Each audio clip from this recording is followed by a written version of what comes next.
Next to Andy is Coyotes President and CEO Steve Patterson. Next to Steve is Coyotes President of Hockey Operations and General Manager John Chika. Next to John is Coyotes Head Coach Rick Tocchet. And next to Rick is Coyotes Chief Operating Officer and General Counsel Aaron Cohen. We'll start things off today by calling upon Coyotes owner, chairman, and governor, Andrew Barely. Andy? Thank you, Rich. Good afternoon, everyone, and thank you for being here. It's a great day in Coyotes history, and today marks a new era for our franchise. As you all know, a few weeks ago I became sole owner of the hockey club. This is a dream come true for me. It's something I've wanted my entire life. My family couldn't be any more excited, and we couldn't be any more excited about the bright future of hockey in the Valley. I made the decision to expand my ownership in the Coyotes for a few reasons. First, I love this team, I love hockey, and I love being here in the Valley. I am a homeowner here, I voted here, we're committed to Arizona. Long term, this is where we want to be. So, with a consolidated ownership structure, a dynamic new management team comprised of an experienced CEO like Steve Patterson, one of the NHL's smartest, certainly youngest, and most dynamic GM in John Chika, and a proven leader and winner like Rick Tocchet as our head coach. Combine that with all the young, great talent that we have on this squad, and the sky is the limit for this franchise. Like Commissioner Bettman and the NHL has said, I believe in this market, I believe in this team, and I believe in our fans. Our primary focus now, and the number one thing I can do, having fixed a lot of the organizational issues at the team, I think we're being very well run right now. Having fixed that, the most important thing is to find a long-term home for the Coyotes in Arizona. Again, repeat, we couldn't be any more committed to Arizona and the Valley, and the biggest project in hand is to find a home in the right place for the Coyotes in Arizona. We've had to make some difficult moves, decisions over the last few weeks, but I'm confident the decisions we made were the right ones and were necessary to take this franchise to the next level. It was critically important to find a right CEO to guide us, especially to guide us on this new stadium project. So I'm so excited to introduce our new president and CEO, Steve Patterson. Steve has a wealth of experience and served as innovative and successful executive in the NFL, NBA, professional hockey, professional baseball, and college athletics for over 30 years. He's built championship teams and organizations and has managed stadiums, ballparks, arenas all across the United States. Most importantly, he previously worked in our market and has the necessary corporate and political relationships to help us secure a long-term home for the Coyotes in the Valley. We're thrilled to have him join us. Ladies and gentlemen, Steve Patterson.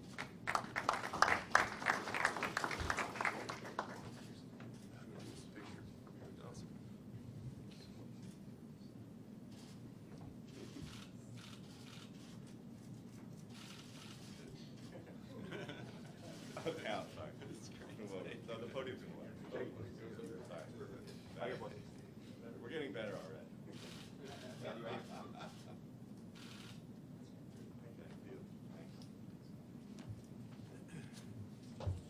Thank you, Andy, for the kind introduction and for bringing my wife, who's with me over here, Yasmin, and I back here to the Valley of the Sun. You know, we really enjoyed living here and working here in the past. We kept our home here, and so we're really happy and grateful to be back amongst our many friends here in the Valley. Also want to thank all of you in the media for your coverage and support as we go forward on this journey. But as Andy said, this is an exciting day. I'm excited to be here. This is a new day that's dawning for the Arizona Coyotes franchise, and I look at Andy's consolidation of the ownership as a real plus. It allows us to align behind a singular strategy and a vision to build a solid franchise both on and off the ice with a young, up-and-coming team that provides a great in-game experience for all our fans, night in and night out. We got a dynamic new team of executives in the front office and folks on the ice with our new ownership structure, a new CEO or new COO in Aaron, a new president of hockey operations, and a new head coach who you hear from in a minute, along with many great new young players on the ice that fans will have a chance to root for night in and night out. And I really hope that the moves today in the last few weeks demonstrate Andy's vision and where we're trying to head with this franchise to create stability and success on a long-term basis for hockey here in the Valley. We and everybody associated here with this franchise are committed to a great long-term future in this Valley. I wouldn't have come back here if that wasn't Andy's vision and what we were trying to create here in this community in the Valley as a whole. And so that's why all of us are here today. And lastly, I just want to say to all the fans, I want to thank you for your passionate commitment to the franchise for so many years. I know there's been a lot of ups and downs over the 21 years of the franchise here in the Valley at a couple of different venues. And I know at times it's been tough to be a Coyotes fan, quite frankly. So although there's a lot of work to do on a go-forth basis, I know hockey's going to be a long-term success here in the Valley of the Sun.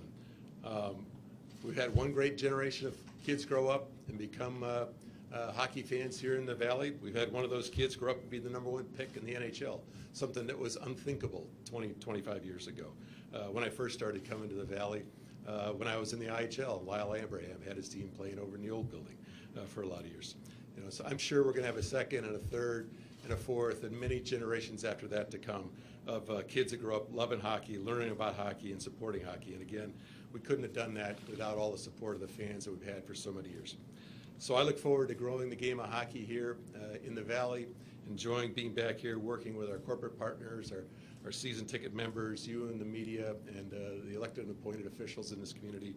And so I want to thank you all again in advance for your support, and look forward to working with you for many years to come. Thanks. John? Thanks, Steve. At this time, we'll call upon Coyotes President of Hockey Operations and General Manager John Chayka to introduce Rick Tocchet. John?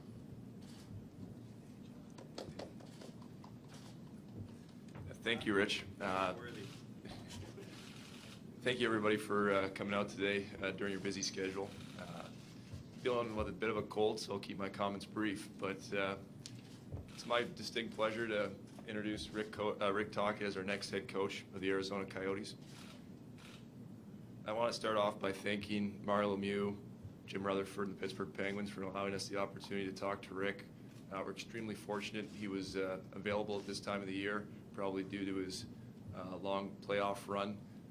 Pittsburgh's a team that has great talented players, but to win back-to-back cups, you have to have a great environment. And them allowing their people to pursue opportunities like this, I think it speaks volumes. So thank you again. Rick came in, and he was the best candidate by a wide margin. He walks in, he's a leader, he's a proven leader, he's got presence, he's got a great personality, he's a great person. So right from the get-go, it was clear, he was probably our leading candidate. He came in with a real vision of how we want to play. We want to play fast with our young players. We want to play aggressive. We want to play with the puck. He had very concrete examples of how he was going to do that. But that's from the strategy side of things. On the relational side of things, Rick checked a lot of the boxes. He's a communicator. He's a developer. He's a teacher. He's also a guy that he's going to push. He's going to challenge. We got a lot of good players right now. A lot of players that are bordering on being great. They want to be pushed. They want to take that next step in their careers. Rick's a guy. He's a nice guy, but he also is going to push. And being a nice guy wears off after a while. These players, they want to get better, and they want to pursue better things in their careers. Rick's going to be the guy that helps them get there. Like I said, he's coming off back-to-back Stanley Cup wins. Won a Stanley Cup as a player. I think he's played over about 49 games in the last 2 years, playoff games. He's been coached. I think those experiences, they transform you as a person, as a coach. You learn a lot. You're forced to adjust and adapt. That was very clear throughout the interview process. So I'm going to finish off by thanking Andy Barraway. He helped through the coaching process, but mainly when it was clear that Rick was the candidate, the prime candidate, he stepped up and made sure that we got the best guy for the job. So thank you, Andy, and without further ado, I'd like to introduce Rick Tocchet.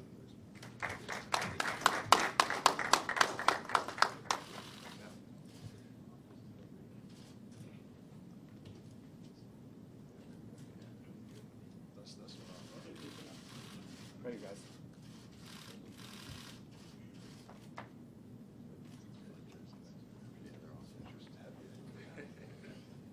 Thanks, guys. I'm going to do a little Academy Award, like thanking a lot of people. But I want to I do want to thank the Pittsburgh Penguins. I had a great run there. Mayor Lemieux, giving me a chance to coach again. He's a great human being. I really owe him a lot.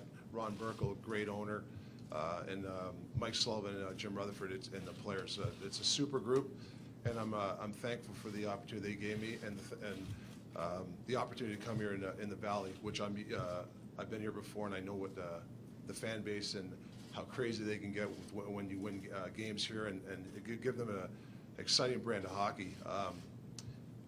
I'm a loyal guy, and I really appreciate the commitment that Andrew and John gave me. I just met Steve the other day, smart guy, and Aaron. I really appreciate the opportunity.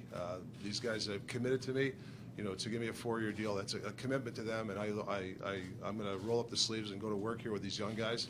It's funny, I was just before I came here, Brendan Perlini's in the dressing room taping a stick, and I went up to him and I said, "What are you doing? Training camp's not till," it was another 80 days, so or the drop of October. But that's the excitement I like. Those young kids, he's taping his stick, he's here, it's 2 months away. That's the sort of stuff that I like about these young guys, because they're sponges, and I've learned from my experience from coaching to Sidney Crosby or hanging out with Wayne Gretzky and Mario Lemieux and asking their opinions on certain things about leadership, how to play the game. And I like the brand of style that we played last couple of years. Last year's in Pittsburgh is a fast pace. So we look at our roster, we have some young guys, there's going to be some bumps along the way, but I want these guys to be creative, and I want these guys to play free, and I think that's important here. I think the fans, if you can support these kids, I think it's going to really, the process of it is going to be a good process, and hopefully one day we can lift the Stanley Cup, because there's no better feeling. Trust me, it's the best feeling in the world. I'm better with asking questions, so I'm going to sit down. But I want to appreciate everybody for coming today, and I'm very excited about this new era. Appreciate it. Good job. Thanks, Talk. Thanks, Steve. It's great to have you both aboard. At this time, we'll open the floor for questions from the media. We have 2 wireless mics in the crowd, so if you have a question, please raise your hand, and Jeffrey or Greg will hand you a microphone. We'll start with Sarah McCullen from the Arizona Republic. Sarah, go ahead. Andrew, was there something about the previous ownership structure that wasn't working that made you want to pursue complete control with your buyout? I wouldn't say it wasn't working. It was just a lot of voices. We had 10 different limited partners, and with anyone who's been in business with 10 partners, there's going to be some different opinions sometime. But it was always my dream to own the entire thing, and that's why I doubled down on my investment at this point. So no major disagreements, but just it's hard to get 10 guys to agree on anything. Next question. Hey, Rick, welcome back to town. Notice the Kachina jersey up there, and looking back on your time here, you mentioned how you think hockey works in the desert, and Phoenix is a good sports town. Why do you think it worked so well when you were a player here, and what do you have to do to kind of rekindle the passion in the fan base? Well, I just remember the time here. Obviously, we had a good hockey club. We won. We were a very competitive hockey team. We played a fast style. I like the way we played. I think that's what this fan base wants. They want an exciting offense. They want to see some offense. They want to see some skill. And we had those type of players back then. America West at the time we were playing there, it was a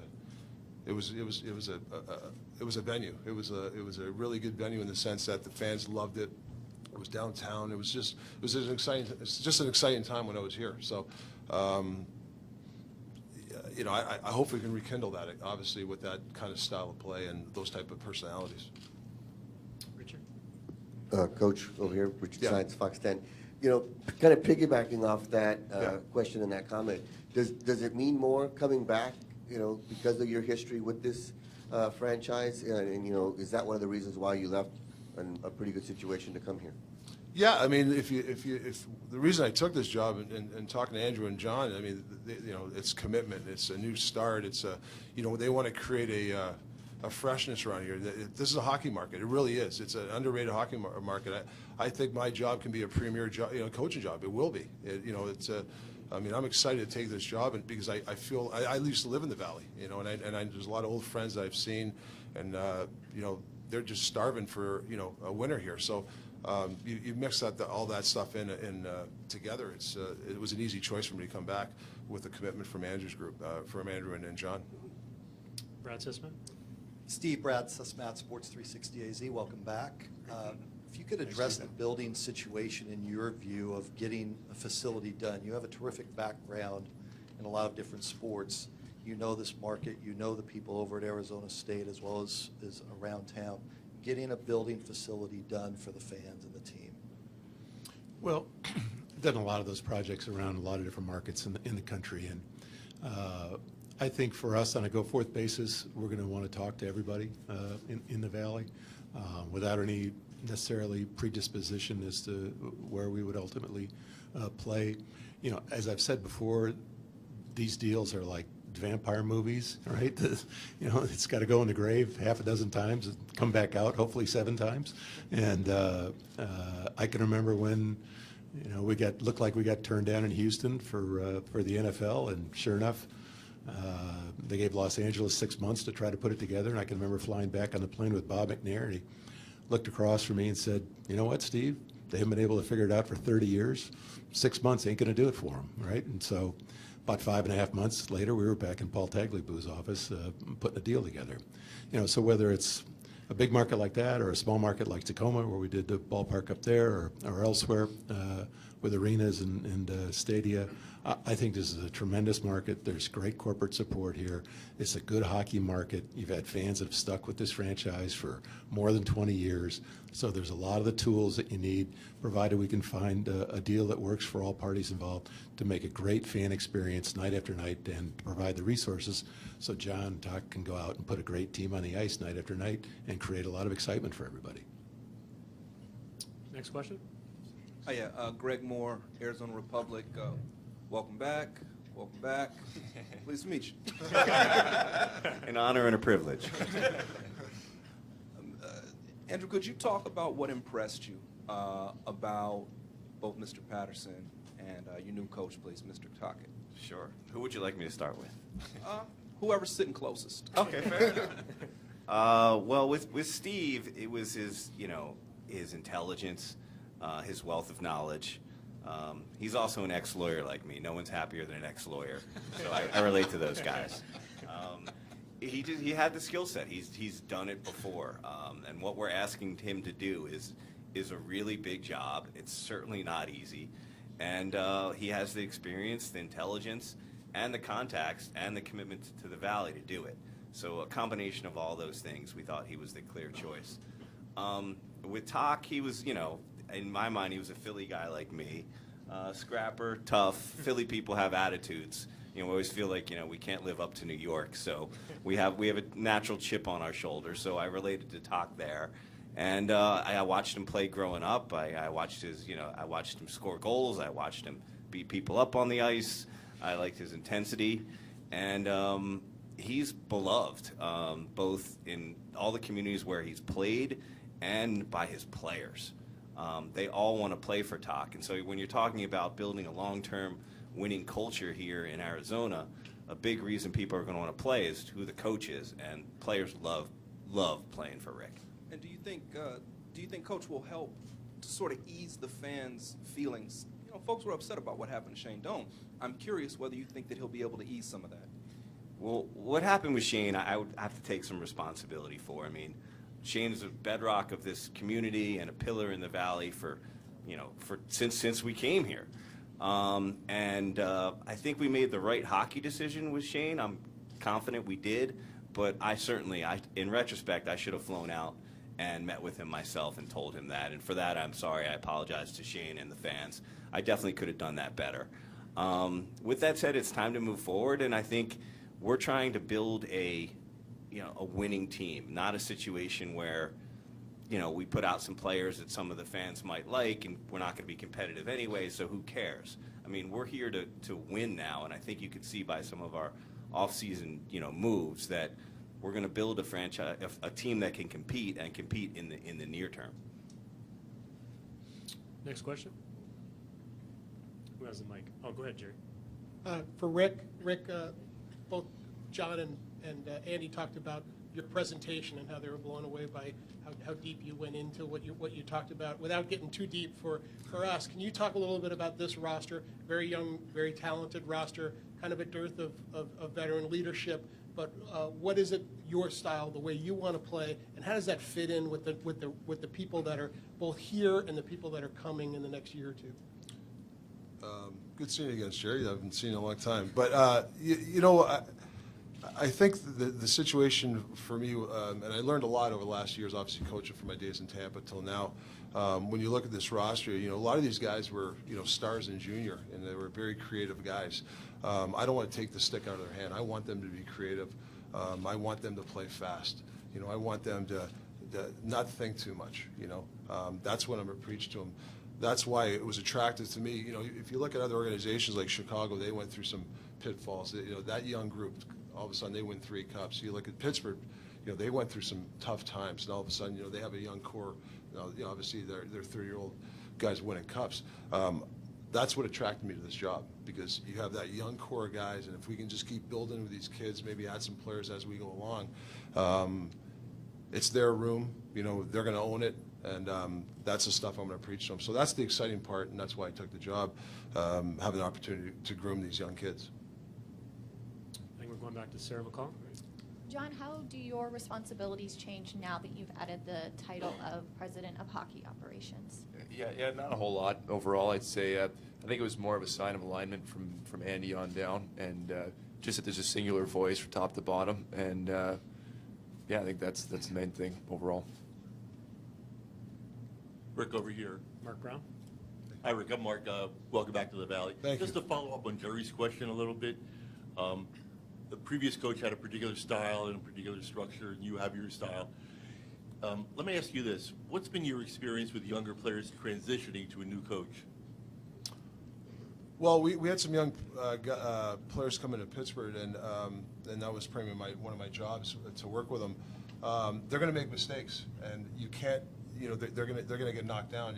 You got to pick them back up and get them back out there. You spend a lot of time with them, and obviously watching video and at practice. But the biggest thing for me is trying to take the anxiety out of their game. They are going to make some mistakes, and I'm not going to beat them down. I believe in a positive atmosphere. I believe in my door is always open. I know coaches always say that, but my door is always open. I was the luxury of having some players on Pittsburgh. I mean, they call, I was telling John, they'd call me at 9 o'clock at night, and they go, "Hey, do you see that face-off play that San Jose did the other night?" And I'm like, "Man, it's 9 o'clock at night, man. Let's wait till tomorrow." I don't mind that. I like that creativity of that stuff, and that's when I want to breed that sort of thinking. If they have some ideas, come in my room with the coaching staff and all that stuff. So hopefully I answered your question. Next question. I'm Matt Lehman with Arizona Sports. This question is for Mr. Barraway. I was just wondering, you said it was one of your dreams to own the franchise and to be the sole owner of this team. Just sort of going forward, how do you see your, your face on the franchise? Like, what do you think is going to be your role in the public setting, and how would you characterize what you want to be for this team? Sure. I want to be here. I love being here. I live here now. I want to be between periods giving out bobbleheads to the kids. I love doing that. I enjoy all of this. So I'm here to be a resource. I think, generally you hire the best people and you let them do their thing. And I think that we've done that. I think we have the right people in place to get everything done, from putting a winning team on the ice to getting a stadium that's going to make everyone proud. So I'm going to be part of the collaborative process, but I'm going to be here. You'll see a lot of me. Back to Greg. Sure. Andrew, you mentioned keeping the team here, but you said here in Arizona. Are you guys exploring Tucson as an option? We're exploring. Well, we have the road runners there, so I would say Tucson. No on Tucson, but we're open to anything in the Valley, and particularly in the East Valley. We're not going to cannibalize our own AHL team. Michael Bauer. Mr. Barraway, Mike Bauer, 1580 AM, 993 FM. Steve, Rick, welcome back to the Valley. You mentioned that you brought these guys back to the Valley in a couple different ways. In the future, is there an opportunity to bring a guy like Shane Doan back to the organization? And also, you mentioned you regret you didn't fly out and meet with Shane. Have you spoken with him since? Yes, I did. I I spoke with Shane shortly thereafter. We're waiting. Shane still hasn't made a decision on what he wants to do, whether he's going to go play for another team, and we need to respect his decision-making process. So I don't want to speak for him, but I can say that I take personal responsibility, and I stand by the decision, but I personally didn't handle it well, and I'm sorry for that. Yeah, go ahead, Jerry. For Andy and Steve, totally understand you've only been on the job for 72 hours. But Andy, given your commitment to the Valley and the fact that you have a short-term lease here, has the timeline kind of stretched out a little bit as far as having to get into a new place? There's a lot of work to be done. Steve says these jobs, wax and wane. Will you look at more, maybe extending the lease here so that you can get the job done long-term with a new arena? Well, I don't want to get into hypotheticals about the extending a lease or not, but I will say this. There's no definite timeline. I can tell you that failure's not an option. We're going to get a new stadium here. It's just a question of when. And we're going to make it happen. I think we put the people in place to get it done. I can tell you we are aggressively pursuing all options, and we have to make it work. We don't have a choice. So if it takes a little bit more time, that's okay? Failure's not an option. It has to get done. Well, by the way, I'd like it done quicker rather than later, but we have to get it done. Who has the mic? Sarah, back to you. Andrew, you said you have been part of the collaborative process. How involved then have you been in the decision-making process, specifically this summer, with the roster turnover and the personnel changes? I've been very involved, Sarah. Is that your style moving forward, or do you see yourself taking a step back or remaining very hands-on in the hockey decisions? Well, I think we have the best, GM in the league. I'm thrilled to have John, and he's got a new title now. Thankfully, no raise in pay, but a good new title. I think that he's awesome, and I respect everything that he's doing, and we talk a lot, and sometimes I have some ideas that John may or may not like, but ultimately I'm going to respect his decision making. But I am going to be involved, and it's much simpler now when he's got one owner to deal with instead of a bunch of different voices. So we've been able to make decisions on a more streamlined basis, and I think we've got more done this offseason than we've had in I don't know how many years. But we're getting stuff done. Go ahead, Greg. Sure, this one from Mr. Patterson. Do you feel like you left ASU maybe with a little bit of unfinished business, right? You left ASU, you went to Texas, you came back. Is this a chance for you to do something for the Valley that you set out to do before, didn't quite get done because circumstances changed? Well, I tell you, I had a great time working with Michael Crow at Arizona State and Morgan Olson and Rocky Harris and a number of the other folks that are still there. I think we made a lot of progress in a very short period of time. So whether that was getting the Papago golf course deal done, getting the Phoenix Muni ballpark deal done, getting started on the football renovations, dramatically increasing our endowment, growing the budget, putting a ticket sales and data analytics situation in place for them to generate more revenue. Would it have been great to be able to continue that path? Sure, I would have enjoyed it. I think here's another opportunity to do what I really enjoy, which is creating great venues, creating great fan experiences that can help the community really come together and have a great time, whether it's seeing a music act, whether it's seeing a hockey game, whether it's watching your high school graduation, or bringing great events like a Frozen Four or a Final Four or Super Bowl, which I've done in other cities. All those, I think, are what make cities great. Without those kind of amenities, what do you really have? And what do you really have as a basis of gathering the community together? And so that's what I enjoy doing. I think we got a great opportunity to do it here. As I said, it's a new day dawning. We got a great team to be able to put this together. Andy's shown tremendous commitment to this process, and we're going to be successful. Next question. Go ahead, Greg. Coach, I was really impressed by a video. I read that you had a video presentation that was really specific, right?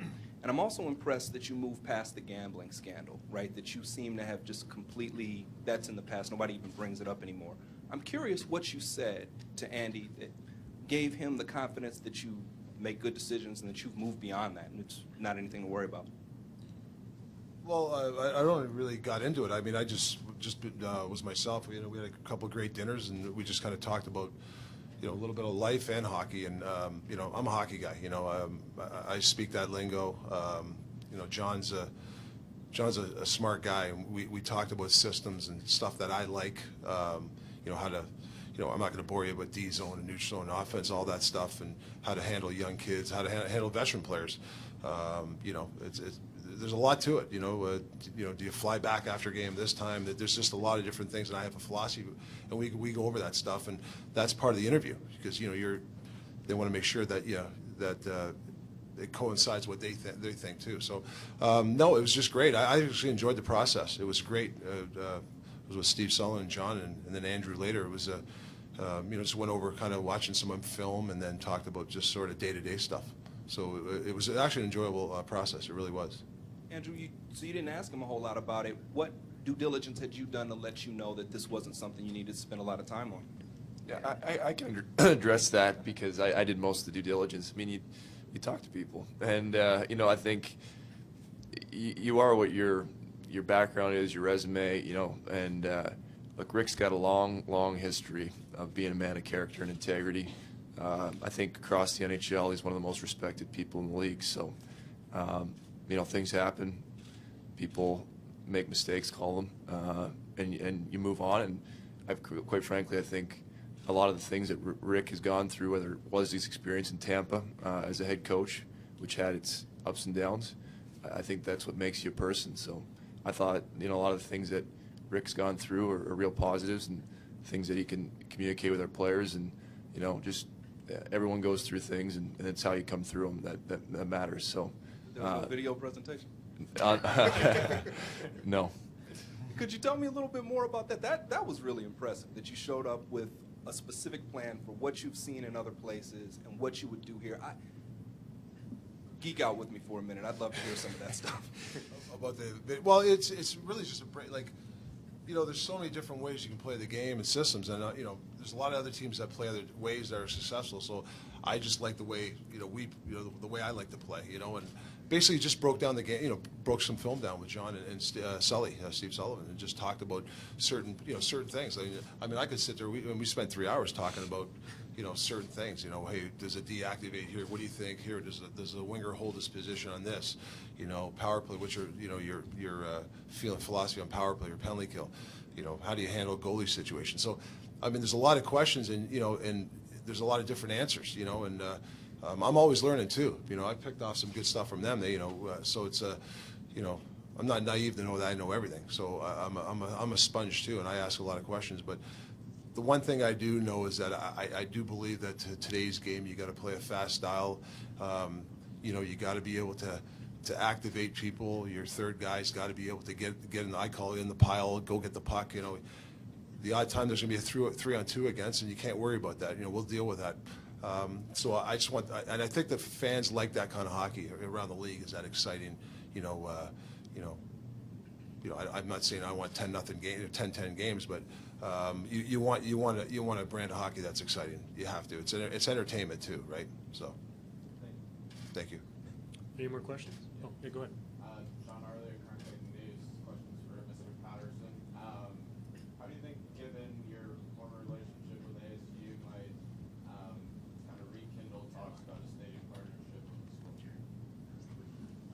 I think it's really too early to speculate on any particular event, but as I said earlier, we're willing to talk to anybody in the Valley to make sure that we have a successful arena solution that provides stability for the franchises and the resources to support the hockey operation. Michael? Hey, John, with the front office in place around you, above you, and all of that, what's the next order of business now? Do you assemble a coaching staff? And if so, are some of the guys that you interviewed for Rick's job potential options? Where do you go from here? Yeah, I think, first and foremost, my job's to put a team on the ice. So, look, I think we're we're confident in some of the moves we've made thus far. I think we still have a long way to go. We still have some ground to cover, and you hope you cover it in the next couple months here. But again, this is a long-term vision. We're trying to put holes that are plug holes that sustainably that make sense both now and in the future. So we'll go about doing that.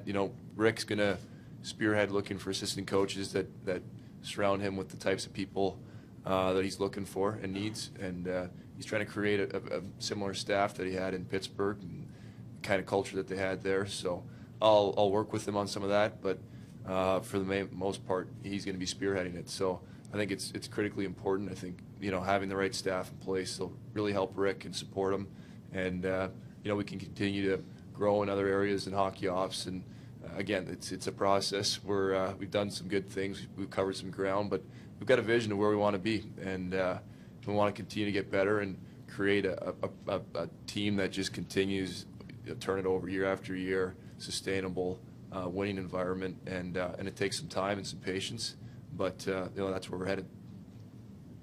Mr. Patterson, anything you want to say about the criticism that came your way from, I don't know, previous stops, maybe Texas, maybe Portland, whatever?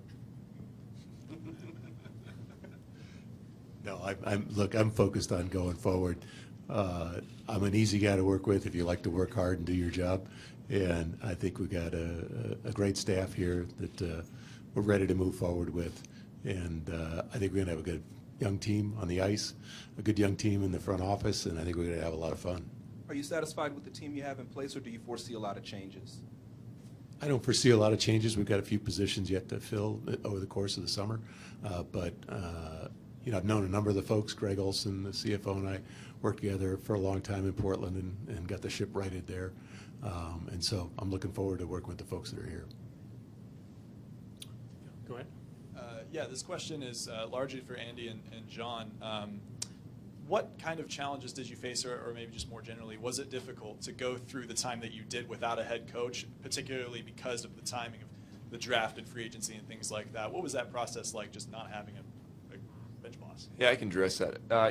It's difficult, but at the same time, like I said, I think we're extremely fortunate that Rick's won back-to-back Stanley Cups as an assistant coach. So typically teams don't like granting permission, or out of respect, you allow the playoffs to kind of play out, and I think that was our advantage in a lot of ways. So extremely fortunate, lucky, call it, that a candidate of Rick's caliber was there, and I thought we moved expeditiously, but also we were very thorough. Talked to pretty much everyone available out there, whether they won Stanley Cups and had a ton of experience as a head coach, to some junior coaches and everything in between. And like I said, Rick's got a unique background as a player, and a coach for the Coyotes on both sides of that. He's won cups on both sides of that. He checks a lot of the boxes. Then not only that, but I'm a firm believer that the coach has to match the team, and our personnel is what it is in terms of what we're doing with our young core here, and they have to play a certain way. That's why they were drafted, and there's an alignment there between Rick's vision, how he wants to play, and our young players, and how the skill sets and things they need to do to have success. So hopefully it's a perfect storm, and I'm confident it is, that we'll have a lot of success with Rick as our head coach for a long time. Additionally, what's the plan going forward, just in terms of where you see yourself with regard to the salary cap? Because obviously right now I believe you're just a little bit below it with still a couple RFAs to sign. Do you know this year, and then also just going forward in future years, where you guys want to be with relation to the cap? Yeah, absolutely. I think, again, it's something where we're taking a long-term vision on things. So at this point, where we're at, again, we got a lot of young players that are on their entry-level contract. So a lot of players that are making $900,000 that, in the free market, they're probably making significantly more. They're making a multiple of that pretty easily. So, you got to maintain flexibility, because you look at the Connor McDavids and going in their second contract, all of a sudden, they can jump up over $12 million. So, I'm not sure if we have one of those necessarily. Hopefully we do, and we'll deal with that as it comes. But there's going to be players that over the next 2-3 years, we believe and project will be high-end players, impact players, and those players get paid. So it's something where in the short term we've got to spend to be competitive. I think the Stepan and Charleston type of acquisitions show that, and show that support that we need for young players, but you got to maintain long-term flexibility in order to plan for these types of things. So I'm confident we have the resources necessary here to have success, and budget's not an excuse. And for Steve and Andy, has there been a discussion with the league at all with regard to assisting in getting an arena done, and do you plan that would be the case going forward? Just the league is very much supportive, and the league, as Commissioner Bettman has demonstrated, so much commitment to this market. I mean, he spends more time on the Arizona Coyotes than all the other teams. So he loves this market. We're going to make it work here. He has been a tremendous, tremendous friend to both me personally and to this market. And I think his great work goes, mostly, he's not getting the acknowledgement he deserves for keeping hockey here in the desert and insisting that it's going to be here long term. So the commissioner of the league is very, very committed to Arizona and has helped us in numerous ways. They've been a big asset to us, and they're anxious for us to get a long-term stadium solution here. Are there any more questions? Last chance. Okay, thank you very much, everyone. We're going to do a quick photo op at the front of our table here, and then Steve Patterson and Rick Tocchet will be available for one-on-ones against the banner to my left. There's lunch here as well, but thank you very much for coming. We appreciate it.